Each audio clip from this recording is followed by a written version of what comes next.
You're in the in-gallery education project management evaluation and all-around good time session.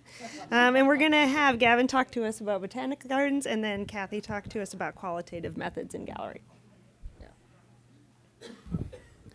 Hello, once again, my name is Gavin Culbertson, and I'm with the Denver Botanic Gardens. I come from a Science Center background. I worked at the St. Louis Science Center for 5 years, and then I moved to Denver so I could get to mountains again. And I had the interview at the gardens the day after I arrived, and I saw on the grounds this huge building they were making with these crazy red spires coming out of it, and I thought, that's interesting. And then at the interview, one of the first questions I was asked was, what would you do if we said we had a weather system that needs to connect to LED panels to change with the temperature? And I think they must have liked my answer because they hired me. But I was immediately brought into this challenge of what to do with this new building. This is the design of this science pyramid. They needed to tell a new story. They have a scientific background. They're a scientific institution. And it was a part of the gardens that people didn't really know about at all. And so using digital interactives, using a new exhibit space, we were able to do that, which is kind of contrary. And a lot of visitors, it took them a while to warm up to it because it is a beautiful garden. This is the Rock Alpine Garden. And most people who would come to a garden, maybe they come to it as a place of respite, a place to relax, a place to see plants. So where does digital screens and all that kind of stuff, that seems like the worst thing to put into a garden. So we had that initial challenge. But like I said, the main need we had was to really share the story about our researchers. We have a whole institution that does scientific research, everything from DNA extractions and conservation to looking at rare plants. We have a lot of experts in labs and also in the field in our surrounding area. So we're very involved with our region in Denver and Colorado, the whole Intermountain Steppes and the plains. A lot of our research takes place there, which is becoming even more important globally as we deal with global warming, more arid surviving plants, plants that don't need as much water are becoming really important. And so our research is becoming more and more important. So again, we had this great group of people behind the scenes, and we needed to show that. So in the master development plan of the gardens, which was about almost 8 years ago, they came up with, one of the ideas was to have this environmental learning pyramid, which was a lofty idea, and I think they're like, oh, it'll be about climate change, and we'll go with that. And that is how it started, and they got the building going. The original design was to have, we have a globe. I don't know if you've been to a science center. There's science on a sphere. There's one that's built by a company in Loveland, Colorado, not far from us, that makes one on a pedestal like this. And so we had this actually years before, mostly with space stuff on it, and tried to do a little bit more on climate change. Like we would play audio back about research on climate and the data that you would see on the globe. So the original idea was just to put that in the middle of the room and, again, be done with it. And so our exhibits team, of course, had a few more ideas, and we brought in some other designers as well. And we kind of crafted a little bit more complex story than just globe place. So it would have been a pretty expensive shed for a giant sphere. So the designers then, the architects, came up with a really great base for our ideals here. The structure looks like tectonic plates crashing into each other. In the Rocky Mountain region, that's really important. We look around and we see how the mountains have formed the ecosystems. And so having that kind of jutting shape was a nice metaphor to start with. And it also had this kind of honeycomb shape as an homage to pollinators.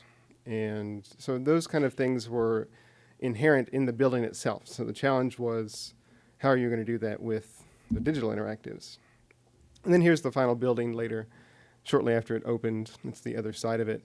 And you kind of see it's in the middle of the gardens. And some people might look out of place, but it's very striking, very iconic building now.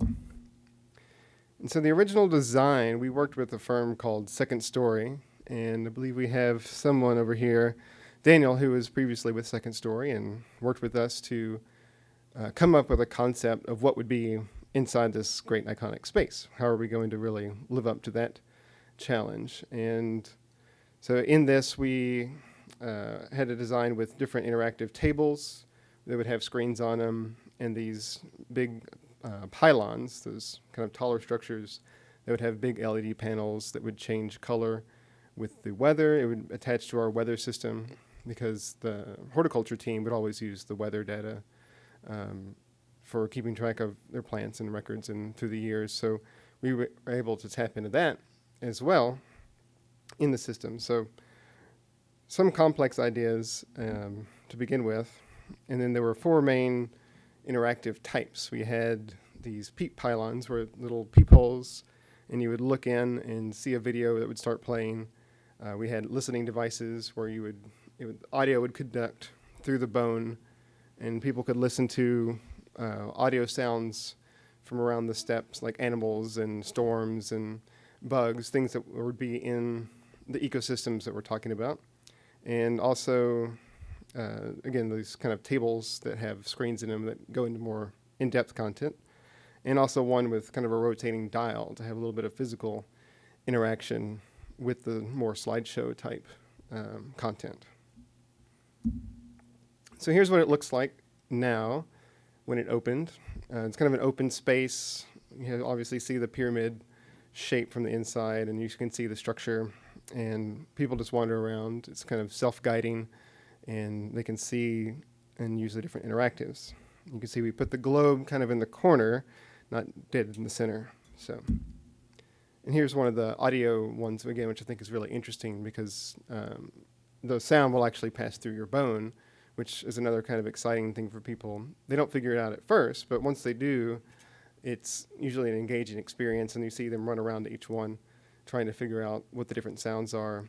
And that was also a really interesting thing that came out of the design phase. Was we didn't want to explain everything. We wanted it to be kind of exploratory. The whole concept was to think like a scientist. And so the little peepholes where you have to look in to see the video, or these where you have to figure out how to make the sound conduct through your arm, were all different ways to encourage that scientific thinking. And then we have a whole topographic table that lights up the different elevations, because in Colorado we have a wide range of elevations, and the different gardens that we have represent those ecosystems. So we have a rock alpine garden that's supposed to represent alpine. We have one that's prairie. It's supposed to represent those grasslands. And this was a way for us to show people how that actually correlates to where we are, as opposed to just all being in one space in the gardens, that it actually, the little bit of horticulture cheating they do to make things grow here, actually they wouldn't grow except at these specific elevations. So another interesting way we used the technology to show that, and people really getting those connections. So I wanted to show you the technical stuff first, because what we went from there, we had all these great ideas of how to use these new digital technologies. But again, we had the need to tell a story. How are we going to actually connect this to what we do in our place as the gardens? We're not a science center. We're not here just to wow people with cool stuff. It had to have a purpose. It had to go along with our mission, had to follow along with the grants that research would have to apply for and do stuff. So this kind of helped ground the digital interactives, I think, very well. There are these huge panels that show each ecosystem in Colorado. It's right in front of that topographic table that shows the map of the state. And it kind of gives people, as they first walk in, that sense of, okay, we're talking about here, where we are.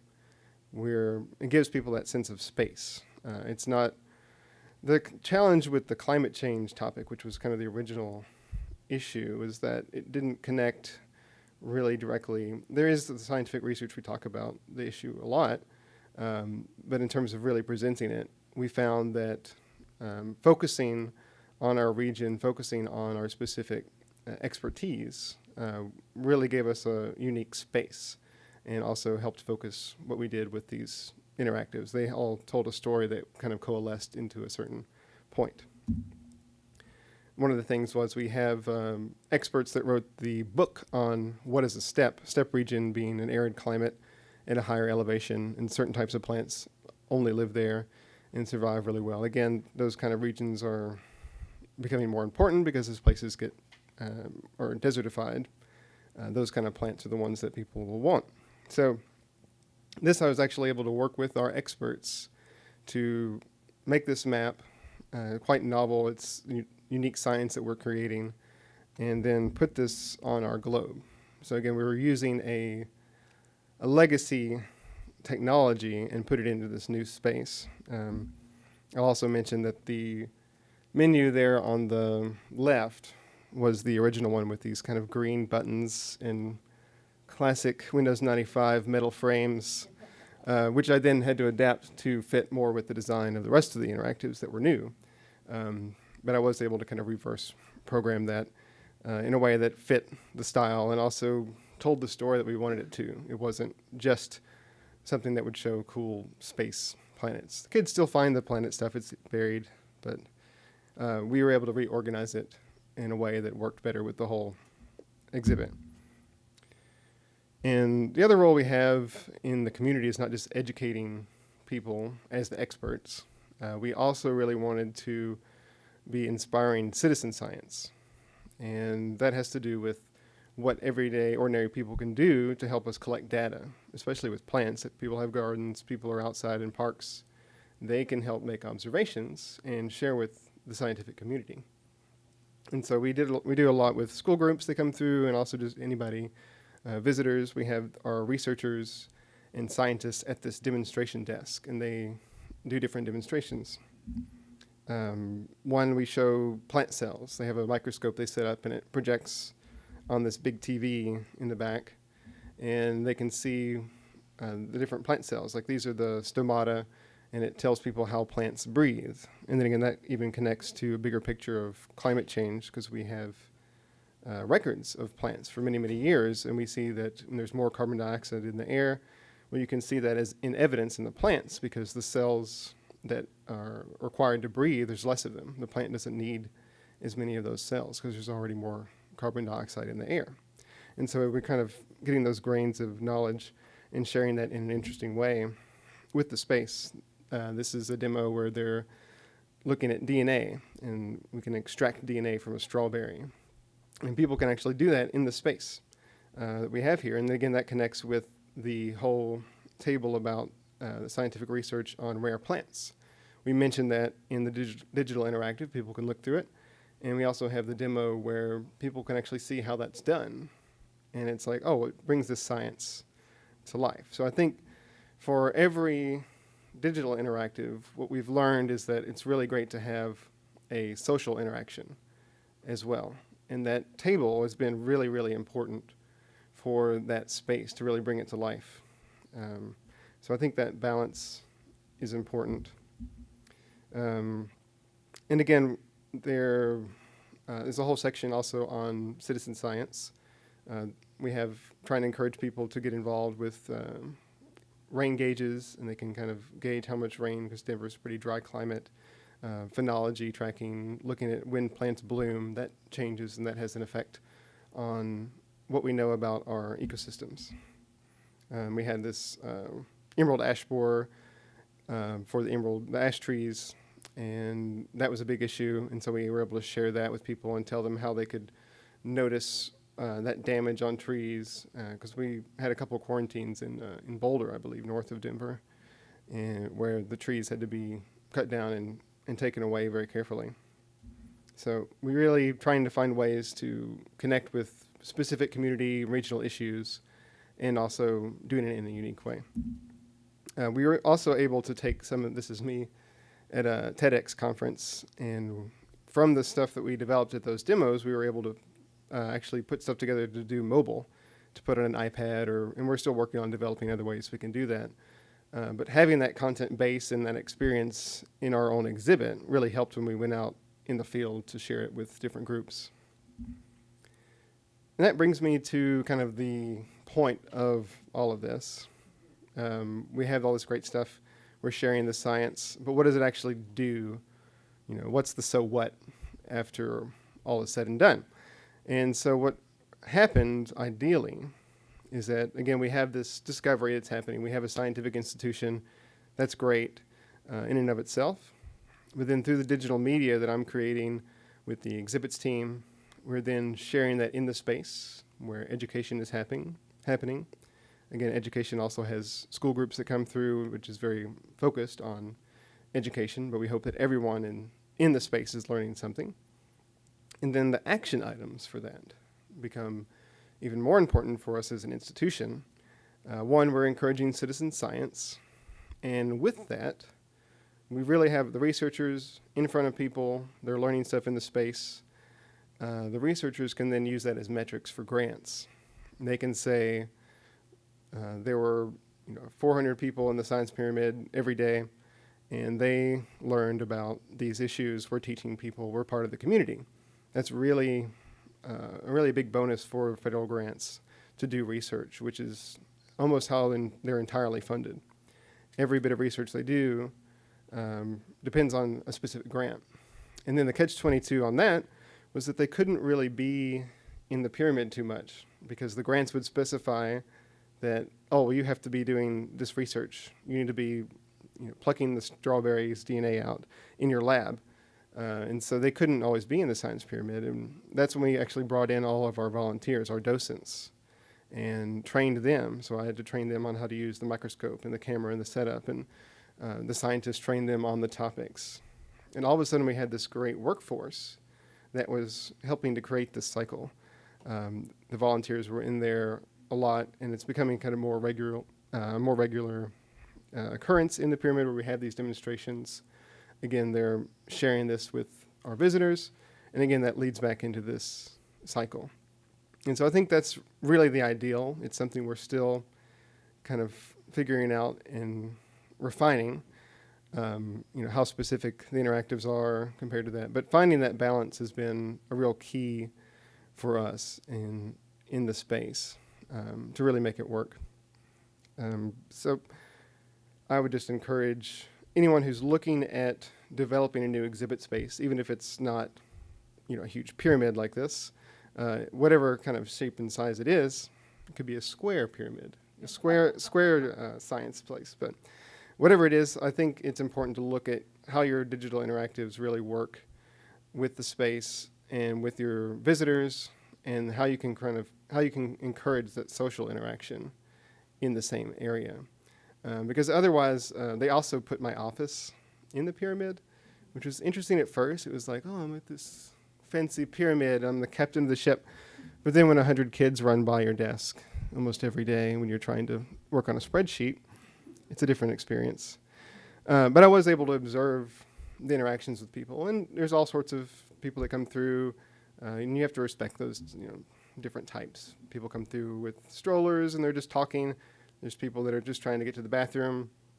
And then there are people who will actually go through each interactive, and they'll make inferences, connections between the different things. I had somebody who looked at the topographic table, which had the rain levels, and she said, well, how much rain do we have? And then I said, well, let's look at the globe. And we looked at the globe, at the whole different rain patterns on the globe, and we looked at our region. And then we looked at the citizen science table, and we saw, well, this is how you can get a rain gauge, and you can do this yourself. And she could see the websites and stuff where to get that. And so she went to actually each of those places, asked questions at the table, and was able to learn something that was really engaging that she didn't know. And she said she'd be back. So I think you have opportunities if you create that space and have the diversity of content for people, and also that social interaction, I think, really makes a great combination. So I think I'm about up on my time, so I will open it up to questions. If you have any questions about the technical stuff or more about the experience in the actual space. And I also recommend maybe picking Daniel's brain later too. He's the one who helped design the space and the different interactives with us, so he's also a good resource. So any questions?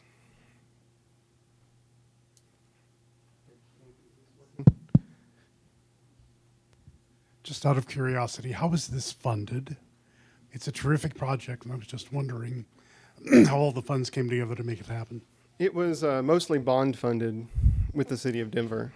So Denver actually has a really great system. It's the SCFD, the Science Cultural Facilities District, and what it does is there's a tax initiative, and a little bit of taxes go to all the main cultural institutions in the city.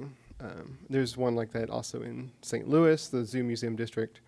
And so there's funding from that, and then also the bond funding. So it really did come. There's a big placard that says, "Thanks to the city of Denver," on the building. So our CEO worked really hard to kind of push that through.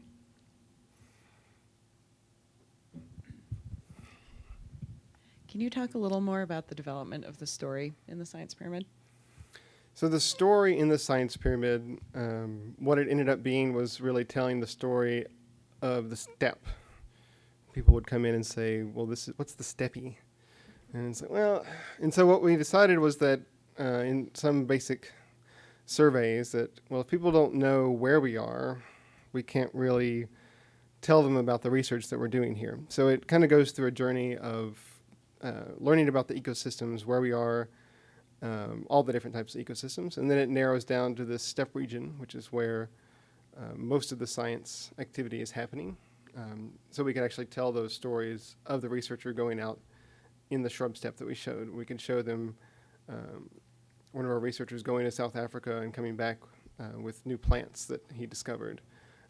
We had to really narrow it down to that place to really explain where most of our research is happening, and then also into the citizen science. So it was that kind of funnel of general stuff, but still regional, into kind of the focus where the research is. And so having the big enough space to have kind of three main sections helped us focus that content.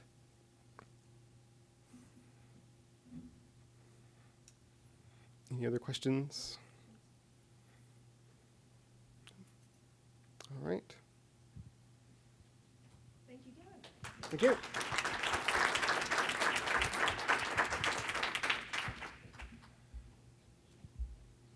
weren't going to make off with the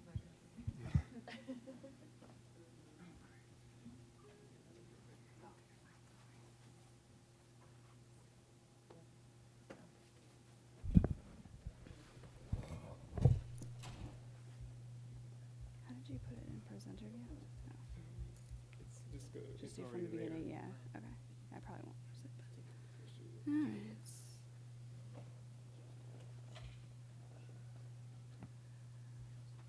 Oh, it doesn't count. Interesting.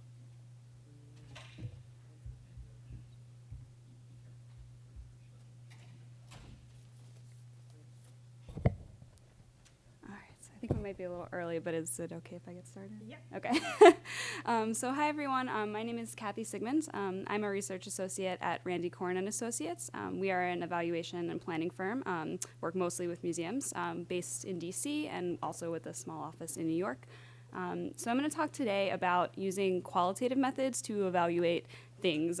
These things could be digital things in the gallery of any type, really, but I thought what I would do is step back and sort of talk about more broadly about the benefits, what is qualitative research and qualitative research methods, and why do we care, and why should we use them to evaluate anything digital that we create.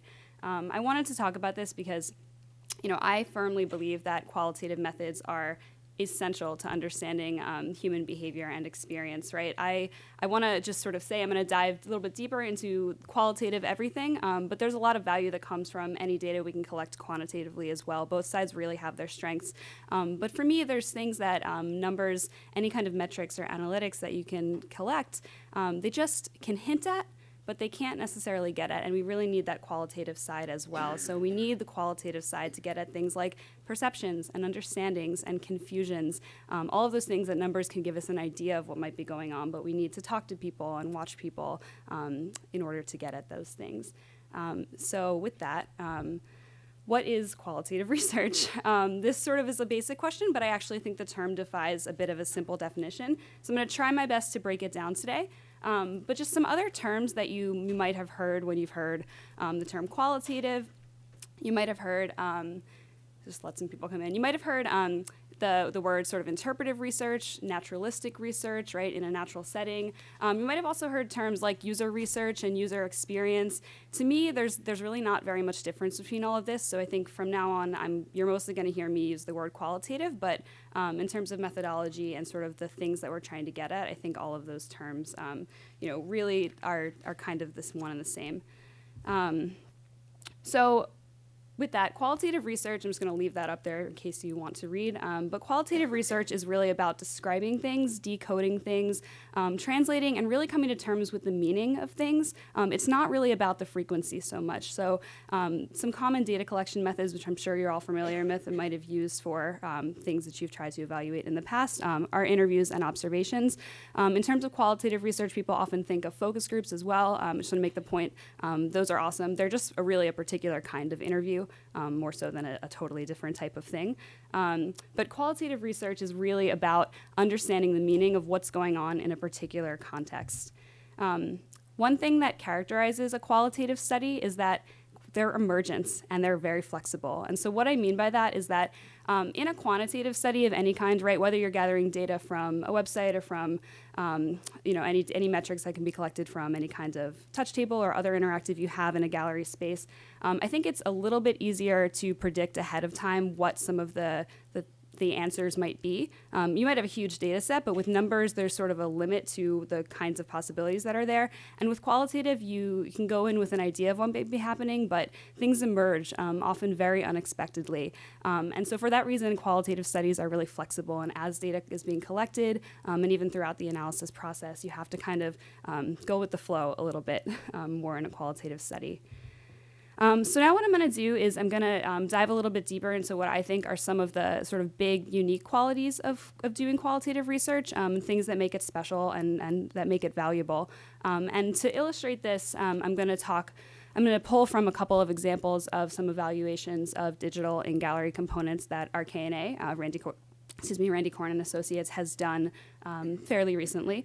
So let me just quickly introduce what those examples are, and you'll hear me mention them just a little bit. So the first evaluation I might pull from is a formative evaluation that we did of something called the Future Energy Simulation. This is at the Museum of Science and Industry in Chicago, or MSI. And the Future Energy Simulation is a series of games where visitors work to address various energy challenges that face the city of Chicago, and really that face urban environments anywhere. There are 5 games total. One has to do with planning a future transportation network. Another has to do with building a car of the future. Building a neighborhood of the future is another one. Future Power, where you're working to power the city of Chicago. And Future House, where you're working to make more energy efficient home. And energy efficiency is really sort of the link with all of these games. Each one is played on a multi-touch table. Some also have a motion capture technology, so you don't actually have to touch. There's kind of a motion camera above, and you hover your hand and can move things around on the game. So we actually did a few different rounds of formative testing of this. And when I say formative, I sort of mean in the prototype stage, but very built out prototypes. And broadly speaking, we talked to people and watched them use this for a variety of reasons, some of which include we wanted to gauge users' understandings of the purpose of the game. So what do they think the game, both individually and sort of as a set, are for? How do they factor in things like trade-offs when they're making decisions about making things energy efficient? So do they consider things like using creature comforts, adding air conditioning to your car, for example, even though it might make it more energy efficient? How do they, just generally, how intuitive is the game for them? And so those are some of the sort of broad objectives that we had, and there were a few others. But because a lot of the objectives were about understanding visitors' own understandings of the games and their perceptions, we decided to do in-depth interviews with them, and particularly in-depth interviews with visitors in the target age range for these games. For the museum, in this case, that was actually children ages 10 to 15. So we did group interviews with children in that age range and also with families that had children in that age range. And we also did naturalistic observations of people using these games. And when I say naturalistic observations, I just mean an observation that is open-ended. So there are ways of doing an observation where, so we call it timing and tracking sometimes, but it's a little bit more of a checklist. So you have a sort of set list of behaviors. But an open-ended or naturalistic observation, you go in and you look and you write everything that you see, basically about what you hear, what you see people doing, and any broader context that might apply. The second example I might pull from a little bit is of another formative evaluation that we did of a project at the Baltimore Museum of Art. This was a mobile website. It's called Go Mobile. And Go Mobile is a mobile website that's designed for visitors to use in the galleries. And it can either be bring your own device, or the museum has iPods that visitors can get for free. They just have to leave an ID, and they can use it in the space. We tested this specifically in the museum's African galleries that had been totally redesigned. And broadly speaking, Go Mobile is designed to help visitors deepen their experiences with the art. So through Go Mobile, they have access to a lot of different content. Most of it is audio. So there are clips from curators in each of the galleries. In this case, we just looked at the African ones. But there are also audio clips where it's sort of a conversation between two people. And usually that's between a radio personality in Baltimore, who's recognizable to a lot of visitors, and somebody like an artist, not necessarily one whose works are in the gallery, but a conversation between a radio personality and an artist, a radio personality and another person who works in the museum, not a curator, but maybe a conservator. And then there's also other content like photographs and text that visitors can access. And the museum wanted to understand as much as possible sort of how effective Go Mobile was in deepening visitors' experiences with the art in the African galleries. And Go Mobile at this museum is a sort of a constantly evolving thing. It's in a lot of spaces in the museum, but for African, they had sort of just launched it, and wanted to understand what meanings are people making from their experience using Go Mobile in the African galleries. And also they wanted to understand people's opinions of the different styles of content that are in there, as well as their opinions of just the type of content. Do they prefer audio? Do they prefer, there's some video in there as well, the text, sort of all of these things that we couldn't really get from just doing a quantitative study. So for this, we also did in-depth interviews with users. We watched them, we cued them to use Go Mobile in the galleries for about half an hour, and then we took notes, so we did naturalistic observations, and we also did interviews with them after they did so. So sort of just coming a little bit back to qualitative research, again, those are just some examples I might pull from as I talk about this. But one of the unique qualities of qualitative research for me is what I've already been mentioning a bit before, is that the focus is really on meaning and understanding. And basically, qualitative research is about understanding how people interpret and construct their experiences in a particular context. And we really want to understand this from participants' perspectives. This is kind of the only big quote I'm going to throw up there. You can read it if you want. It's by Michael Quinn Patton. He is, if you're interested to sort of dive even deeper into qualitative research, I highly recommend looking at his work. Qualitative research is really about understanding what it is like for people to be in a particular setting, what's unique about it for them, what's going on for them, what the world looks like from their perspective. And so for Go Mobile, one of the things that doing these interviews and observations allowed us to do, just thinking about the meanings and understandings that people were making, they were able to tell us about various personal connections that they were making with works of art, or ones that they sort of were having trouble making. I remember there was a woman who talked a lot about, so there's a piece in the African gallery, you can access the curator talking about it. It's a mask that's made, I believe, by the Yoruba culture in Nigeria, and it's made to honor senior women in that culture. And this particular woman who we tested it with, she works herself in senior living, and she was very excited to hear just about another story where seniors are valued, and that was very personally meaningful to her. It's something that we could have seen that she accessed sort of through the back-end metrics of the website, but that we couldn't have really understood what that meant to a person. With Future Energy, we were able to understand a little bit more about how people were relating what they were learning about energy and applying it to the city of Chicago, how they were, if at all, they were relating it to their own everyday experiences. So people talked, for example, a lot about when they were planning a neighborhood of the future, about their own thoughts about they hate having to drive long distances for basic amenities, so they incorporated that experience and those feelings into building neighborhoods where the basic amenities are more concentrated into the center, so people don't have to go far and don't have to waste energy by driving a car, for example. So these are the kinds of things that qualitative research allows us to get at. And I know that's just a little bit of a taste, but I think the main point I want to make is that all of these meanings and understandings are really just impossible to get at without actually talking to people.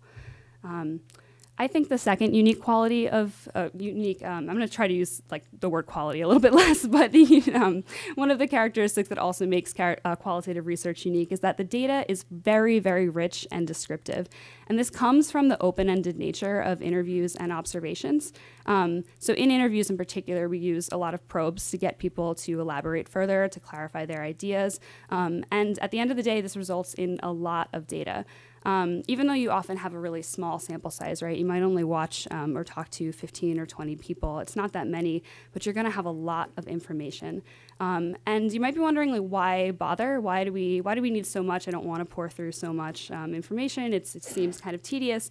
One of the reasons that we do this is because people often give very short and simple answers when they're first asked. I'm thinking about interviews in particular, but when they're first asked a question, people often give really short, simple answers. They've answered your question, but they don't necessarily, they haven't given you very much. So sort of, for example, in Go Mobile, what we would get a lot of the time was we wanted to understand what was interesting, what was compelling, and that's a broad objective, of course, but sort of keeping it open-ended to a range of possibilities. And when you ask people that, they might tell you one particular audio piece that they found in the website that they listened to, and they'd say, oh, that one was most interesting to me.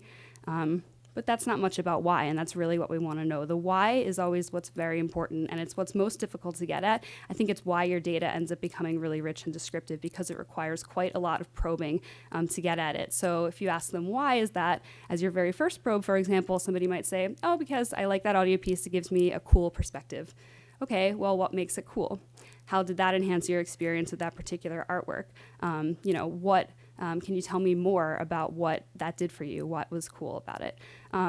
So I think that one of the things that is just important point to make about qualitative research is that it's going to require a lot to really dig deep, and the why is always what's most important, and it's usually not what surfaces first. So you're going to end up with quite a lot of information at the end of the day, and it's going to be a bit overwhelming when you're sort of looking back at it and trying to make your own meanings from what you've got. But sort of it's impossible to really get at that stuff without a lot of additional probing, and as a consequence, your data is going to be quite rich, which is a good thing, I think. So another point to make about qualitative research is that it's what we call an inductive process. So what I mean by that is that it's discovery-oriented. So the evaluators are sort of, you can consider yourself evaluators if you're the one conducting this research. You're going to see what trends emerge. So you're going to have kind of a messy, or something that's going to seem like it's really messy at first. Like I said, a very rich and descriptive data, and it's going to be a lot of information. And it's going to be up to you to sort of pull out those bigger trends. You're going to build towards a theory of understanding using what emerges from the observations and from the interviews that you do. I do also want to make the point that this doesn't mean that you go in with absolutely no framework of what's going on, right? You have to focus your inquiry in any study, qualitative, quantitative, mixed methods, and have a theory of what might be going on, and all of that's going to inform sort of the objectives that you set for your research and the things that you want to investigate. But at the same time, your framework will evolve from what you learn in the fields, right? So for example, just sort of to talk a little bit about how just sort of the inductive nature of qualitative research, one of the things that we were able to learn from interviews was that participants were actually crafting roles for themselves, and this is something that they're not prompted. And so Future Energy, again, is this set of games that's about addressing energy challenges in Chicago. They might be given a design challenge like design a neighborhood of the future, and the instructions are a little bit more specific than that, but just want to make the point that at no point are they told who they are while they're doing this. So they're not told you're a city planner, you're a developer, you're a local resident making plans for your future neighborhood. They're just given the challenge to do it, and less about who they are while they're doing it. But what emerged from the interviews was that people sort of talked a lot about the different visions that they had for themselves as who they were. So some people talked about, I thought of myself as an architect, or I thought of myself as a local business owner. I thought of myself as an environmentalist, was something that came up a lot, which was interesting for that one. I thought of myself, as a city planner or a developer, or just a local person who lives in the neighborhood. And this was something that was a bit unexpected for us, but very interesting. And we sort of had to pull out those big trends, and we also used all of that to sort of shape the analysis of everything else that they said in the interviews from then on. So again, it's this inductive process where it's a bit discovery-oriented. You don't always know what's going to come up, but it is going to be up to you to sort of pull those things out and use that to inform your analysis. Another big point that I want to make is that I think this is really unique to qualitative research. The researcher is the primary instrument for data collection and analysis. And when we use the term instrument, most often we mean things like your interview guide, your observation guide. It's the thing that you use to collect the data, your survey, for example. But I think that something that makes qualitative research unique is that the person is really, it can be considered an instrument themselves. You know, you're human, and you can be, if you're doing an interview or an observation, you can be immediately responsive and adaptive to what's going on.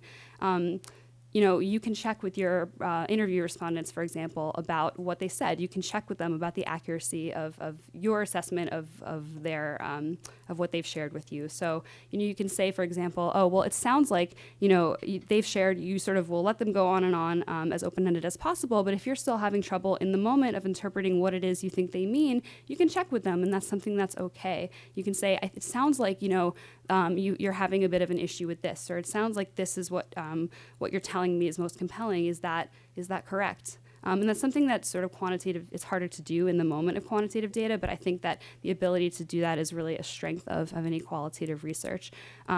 For example, in Go Mobile, one thing that also happens is that you can be really adaptive to sort of the style that the interviews might take. And with Go Mobile, we had a structured interview guide, and all of the questions that we plan to ask people aligns really closely with the objectives we had set out for this evaluation of the website. But, you know, the interviews ended up taking quite a bit of a different form when it came down to it. A lot of times I would start off, you know, with everybody, I would start off asking them to just generally tell me about how they navigated with the website, both, you know, leaving it open to them telling me within the website, just within there, or that in relation to how they moved through the gallery space. But people didn't really know how to process that question, and instead they would usually launch into telling me about what they found content-wise most compelling or least compelling in the site, and we would go from there. And all of that was information that at the end of the day was really important for me to know. It was something that sort of, it aligns with a different objective I had. It just wasn't where I had planned to start. So I ended up sort of reshaping the interviews and just having a conversation where at some point I would probe them about each of the objectives, but sort of do it in a bit of a different order. And that fluidity, I think, is something that sort of is unique to qualitative data collection. You can be really responsive and adaptive in the moment, but do so in a way that still aligns with your overarching goals for any study. So I do think that qualitative data can be a bit overwhelming. It yields, you know, I really just touched on this, but it yields a lot of information. But there are a few things to keep in mind, a few competencies or sort of ways of being that I think can make it a little bit easier for everybody and also just generally more fruitful. And one of them is having a questioning stance. And I think that this is in regards to like both the work that you're doing and just generally in life. A good qualitative researcher is curious. They're curious all of the time. I remember somebody in a talk yesterday, I'm blanking on her name now, but was saying, ask why like a 4-year-old. That's kind of how I think of this too, right? Be curious, ask why. And I think people who are good at qualitative research, and I want to stress that this is a skill that you can absolutely develop over time, but people who are good at qualitative research and do it really thoroughly and well are constantly asking why are things the way that they are, because that's really the heart of what you're trying to get at in any qualitative study. Another sort of good way of being or competency for doing good qualitative research is having a really high tolerance for ambiguity. Like I said, you're going to come away with a lot of information. It's a lot of words, either words that you've written from your observation notes or from interviews, transcripts that you have from a set of interviews you've done. And it's going to be, hard to sort of process sometimes. I think with qualitative data, the findings and all the variables that factor in are often a lot harder to predict ahead of time than in a quantitative study. And you have to be really comfortable with and sort of trust in the ebb and flow of the process. And that's in both data collection and analysis. And just sort of be, comfortable with the fact that sometimes the lines are going to be blurred between these big trends that emerge. And one day you might sort of see it one way, but you might look at it a totally different way another. And it's going to be up to you to judge that substantive significance and really make a final decision about what's most important. I think being a careful observer is another sort of competency for doing really good qualitative research. This sort of observations are a systematic process. They can be open-ended, but there's a system to it, and it's not a casual practice is really the only sort of thing that I want to stress. I think you can definitely increase your observation skills through practice, and this goes with interviewing as well.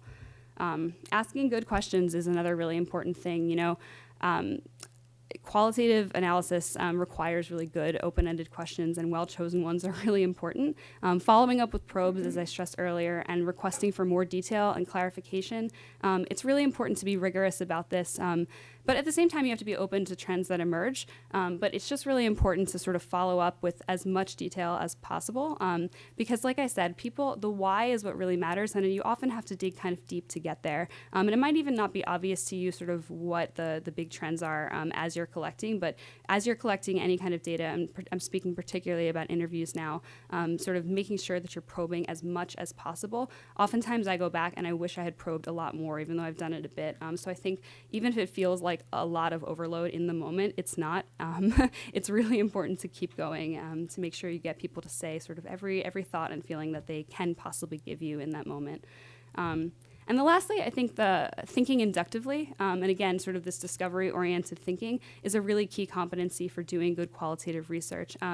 Qualitative analysis sort of requires this. It means you're going to have a lot of raw data, again, mostly in the form of words, right? You're going to have a lot of stuff that people said. And it's up to you to translate all of that into categories, into concepts. And with qualitative data in particular, what's really awesome, but also really frustrating at times, is that these might shift around. The edges are often blurred. But I do think that another sort of key competency of doing qualitative research is you have to learn how to make those judgments about what trends to pull out and what are most important to report on. That could just be in the form of an informal conversation with a colleague or in any kind of formal written report. It doesn't really matter. It's up to you to judge the substantive significance of that, right? So to see a lot of things, there are always going to be a lot of things that emerge, but it's going to be up to you to sort of pull out what the biggest ones are and what's most important, or what small ones are, but really what's most important is what I mean when I say the biggest, and to own your judgments. That's the thing that I think I'm developing over time as a qualitative researcher. It's really difficult sometimes to know if you're making the right call when you have all this raw data, things that people have said, notes that you've taken about what they've done, to translate all of that into things that are really clear cut. It's not easy, but when it comes down to it, I think that you have to be confident in the choices that you've made, because as the researcher, you're going in with hopefully a deep understanding of the objectives of why you're looking at all of this in the first place, and you should be confident that you can pull out things that are meaningful to whoever it is you're reporting on. Again, just a colleague casually, or sort of something more formal like what we do with our clients. So that was kind of the last thing I wanted to say. I think overall I was motivated to talk about this a bit because I think something that I've been hearing a lot about at this particular MCN conference is, meaning making is in the theme, and I think it's something that all of us think about in various forms, no matter what our work is. But qualitative data collection for me is just it's really the only way to really get at people's meaning making and perceptions. And so whether you apply that to evaluating something digital, whatever it is, or anything else, it's just really important to think about, what is the qualitative research, and what are some of the things that I can do to sort of, be a little bit more competent at it. So I guess, I feel like Thanks. I've kind of said all I want to say broadly about qualitative research, but I'm happy to answer any more specific questions that you guys have about either thinking about applying, doing qualitative data collection for any projects that you have in mind at your institutions, or I could also talk a little bit more about the examples I very briefly shared. Kathy, is this on? It's on a little bit. So, yeah. That was a fabulous overview in terms of qualitative pieces, and one of the things that when we're doing qualitative research that's most difficult to explain, so I'm not to put you on the spot in terms of this, but I'd be interested in hearing a little bit more on your process once you have that big messy pot of data, because as you emphasized, you're coming into it with thinking it systematically, rigorously, that sort of piece, right? And so once you've developed those competencies and you're able to gather all that data, give us a tiny overview of the process that happens behind the screen afterwards in order to make meaning out of that. Yeah, actually, I'm glad that you asked about that, because I felt like I didn't want to be skipping over that, but so it's tough. I think it's context does matter, but very generally speaking, you're going to go into any data collection, qualitative or quantitative, with objectives, an idea of what you want to study and sort of the big things you want to know about. And so when I come back with a lot of I have all these interview transcripts and I have all these observation notes. I have to synthesize all of that. The first thing I do is I check and I go back and I look at what were the objectives of the study that I've done, right? What were the sort of big bullet points that I had pulled out that I wanted to know about? And then what I sort of do, and this process, the finer details vary person to person. But for me, what I'll do then is I'll look at sort of, okay, what were the interview questions that were intended to get at this objective? And I'll sort of match the interview questions there. One thing that I want to stress though, anyway, so I guess I have two different points I want to make. First, so I'll first look at the objectives, and I'll check myself and make sure that I really remember what they were, and then I'll go back and dive deep into the data, looking to see what interview questions and what parts of my observation might align best with each of that. But one thing that happens often in interviews is that people talk about things come up at unexpected points, and so it's not just enough to look at, okay, I asked this question, and I'm going to look at everything people said in response to this question and report on it in the terms of this objective that we had for the study. Things are going to come up at unexpected points, so I often what I will do is I'll read sort of through the transcripts holistically, and I'll pull out things that come at unexpected moments, and sort of I sort of synthesize everything in Excel. Everybody has their own way of doing it, but I kind of create a tab for each big idea that I want to report on, and I'll read through each interview transcript and my observation notes holistically and pull out little chunks that I think apply to each one of those ideas as a first pass. And as I read through everything, I might change my mind about certain things I've put in one category or another. So that's kind of how I get the process started, I think. When you get into the sort of finer details, everybody has their own way of doing it, but Thank you. yeah.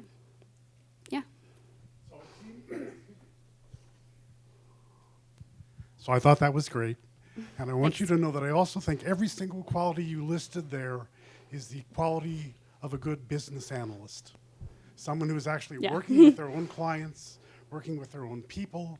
The only word I would change is, and I would say thinking synthetically as opposed to inductively, but you use It's a the good synthetic synonym, word yeah. as well. I look at all of those and I think if I'm working with the people in my institution to help them achieve a technology solution, when I talk through what it is with them, I'm going to want to be able to do all of those things. Well, thank you for. I'm glad this sort of resonated with you, and you can apply it to your own work. I think that qualitative research. Qualitative research is all about understanding people. And we all do this in various ways, right? But sort of any meeting that you go into, and any not just one particular meeting, but any interactions you have with your colleagues or clients or whomever, these are good qualities to apply to life in general. I think I touched on that when I mentioned the first one, right? These are good ways of being, not just when it's focus and time to do the research, but sort of to be better at understanding other people's perceptions and understandings that they might be making just while you're going about your life as well. And the last thing is that they may not know at the beginning what they actually need or want. Yeah. This is a discovery process for them as well. Absolutely. Oh.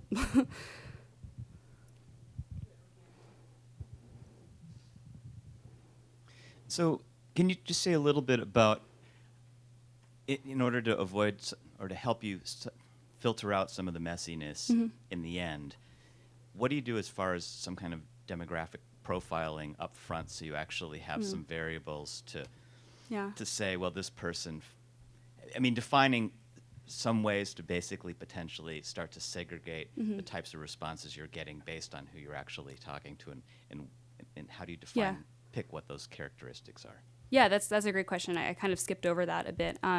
But I guess I will say first that it depends on the particular study and the thing we're studying. So oftentimes with our clients, what we'll ask for is, for Go Mobile is what's coming to mind. That's the mobile website, again, that's meant to be used in the BMA's galleries. Do you have a target audience for this? And in their case, it was a bit of everyone. So we didn't really filter very much with that. And we gathered participants. We recruited them ahead of time, but through the BMA's social media. So there's a certain level of interest they have, but they actually wanted to talk to people who were already a bit more interested in the museum because they thought, in this case, one of the benefits of queuing people to use things is that you have a best case scenario where any issues that arise then, with people who are trying their hardest, so to speak, are going to be ones that need to immediately be addressed. Because for people who are not trying their hardest or who are distracted by other things, there'll probably also be issues for them. But in terms of figuring out who it is you want to talk to and maybe comparing across groups, I think one of the first things to do is to think about, I guess if it's for your own own project is to think about who is your target audience for this, and that's obviously a tricky question to define. With Future Energy, they were very clear that children ages 10 to 15 were really who this was for, and that other people would obviously have hopefully meaningful interactions with it and could come away with takeaways, but that was who they wanted us to focus on. I think with a qualitative study, it often ends up being you have a small sample size, so it usually is just one demographic. It's kind of a difference between a large-scale quantitative study and qualitative is that we're not usually comparing across multiple groups, whereas if you have a huge, big quantitative data set of some sort, you just have more people and thus more ways to sort of divide it. I don't know if I really answered your question, but digging in a little deeper. Sure. So, because every one of our museums always says everything's for everybody. At least that's where they want to start. Yeah, but there's often a first group that you have it in mind for. But you do discover along the way. I'm just going to make this up, but that the 15 to 18-year-olds out of that whole demographic are the ones that like it the best. Right. But my question is, where in the process do you actually say?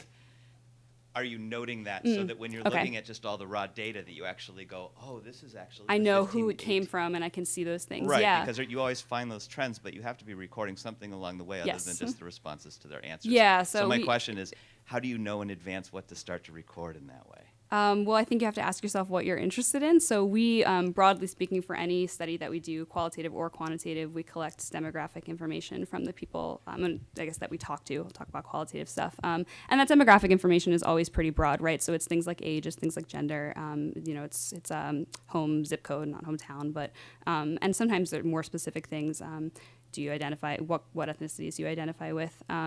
But and what I will do, so that's sort of captured on just like a one-pager demographic form, either given on an iPad or it's actual paper. That doesn't really matter. But what I will do is when I'm looking at the data, like I said, I often will put interview responses. I'll make like a tab for each big idea in Excel. And what I'll often do is I'll pull my observation notes and my interview pieces from my interview transcripts into that first, the actual data, or the actual response data, and then I will pull the demographic data sometimes and put it into columns next to who said what, so I can see the two things side by side. I'm thinking of a different study that we did recently that I didn't use here, but we did a study of formative testing again of exhibit components for some new exhibits on the future of New York City at the Museum of the City of New York, and we actually did in-depth interviews again and observations of people using these exhibit components, but we recruited people who were millennials, walk-in visitors who were older than millennials, so over 35, and we also did a separate set of interviews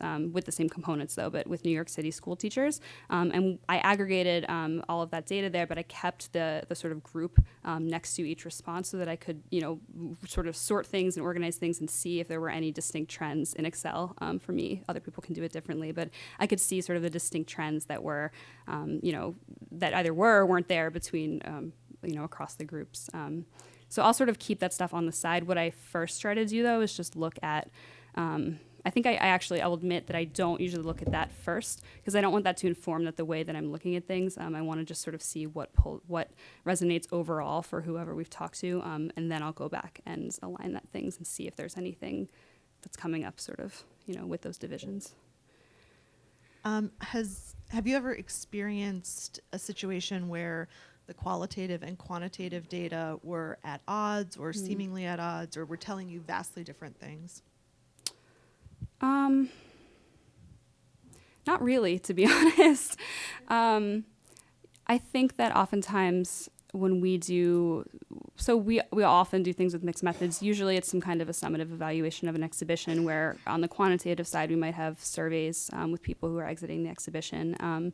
And so the questions might be about what messages they're taking away, but they only have a sort of a list that we've already made ahead of time to check off, and we'll do timing and tracking observations, so time spent in the space as a whole and at various components, and check off behaviors that we see them do at those various components, and interviews as the qualitative piece. And I think oftentimes I've seen the two align.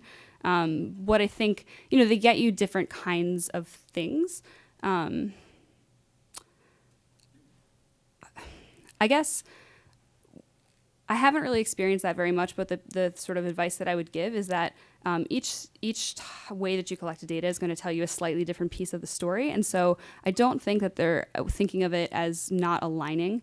Or going in with the expectation that the two should align or tell the exact same thing is not really the right way to approach it. The understanding is always that you collect data in very different ways to tell a different piece of a broader story. And so it's okay if there are two things that are at odds. And I think that that's also, if and when you find yourself in a situation where that happens, one thing that's really like exciting about that actually is that it gives you, an area where you want to know more and can dive a bit deeper. And so I guess if you find yourself at that point, think about ways that you might investigate that tension a bit further.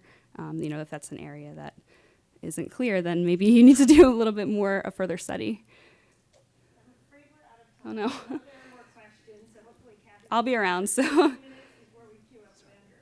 Okay, thanks.